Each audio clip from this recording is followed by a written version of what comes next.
தாய்லாந்தில் ராச்சாடாவில் உள்ள அடுக்குமாடி வீட்டில் குடியிருக்கும் பெண் ஒருவர் தனது அண்டை வீட்டார் நாய்கள் மற்றும் பூனைகளை வளர்ப்பதற்கு எதிர்ப்பு தெரிவித்து குடியிருப்பு லீஃப் பகுதியில் 2 பாம்புகளை விடுவித்து பரபரப்பை ஏற்படுத்தினார்.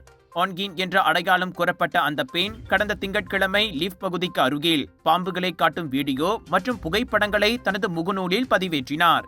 நாய்கள் குறைப்பது, பூனை சிறுநீர், பூச்சிகள் போன்றவற்றால் ஏற்படும் தொந்தரவுகள் குறித்து அடுக்குமாடி நிர்வாகத்திடம் புகார் அளித்ததாகவும், ஆனால் நிர்வாகம் எந்த நடவடிக்கையும் எடுக்கவில்லை என்றும் அப்பெண் பதிவிட்டுள்ளார். நீங்கள் நாய்களையும் பூனைகளையும் கவனித்துக் கொள்ளுங்கள். நான் பாம்புகளை பார்த்துக் கொள்கிறேன். இந்த கோண்டோமினியத்தை ஒரு வனவிலங்கு பூங்காவாக மாற்றுவோம். உங்கள் பூனைகளையும் நாய்களையும் விளையாட வெளியே அழைத்து செல்லுங்கள். என் செல்லப்பிராணிகள் கூட பாசத்தை காட்ட விரும்புகின்றன. அவை உங்கள் நாயை மிகவும் இறுக்கமாக அணைத்துக் கொள்ளும். அதனால் குறைக்க முடியாது என அப்பெண் பதிவிட்டுள்ளார். அவரது இந்த நடவடிக்கை வைரலாகி பல்வேறு எதிர்வினைகளை பெற்றதோடு சமூக ஊடகங்களில் 17,000த்திற்கும் மேற்பட்ட பகிர்வுகள் மற்றும் ஆயிரக்கணக்கான கருத்துக்கள் தெரிவிக்கப்பட்டுள்ளன. சில பயனர்கள் அவரது செயல்களை மிருகத்தனமான ஆனால் திருப்திகரமானது என்று விவரித்தனர். மேலும் அவரது அண்டை வீட்டார் விதிகளை பின்பற்ற மறுப்பதால் அவர் நீண்டகால இடையூறுகளை தாங்க வேண்டியதில்லை என்று வாதிட்டனர்.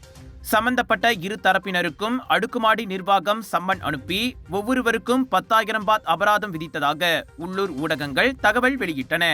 ஜோர் international Indian expo and viral food festival 24 மே தொடக்கம் 2 ஜூன் வரை தாசிக் சென்ட்ரல் ஸ்கூடாய் ஜோர் பார்வில் ஹோல்சேல் விலையில் சாரிகள், Punjabi suit, lehenga, wedding collections, kids wear அனைத்தும் உண்டு. ஃபுட் ஃபெஸ்டிவலில் 100க்கும் அதிகமான உணவுகள், பானிபூரி, குனாஃபா, cheese nachos, Indian, western, Arabic என கலக்கலான உணவுகள். சாப்பிட ஒரு நாள் போதாது, திரண்டு வாருங்கள்.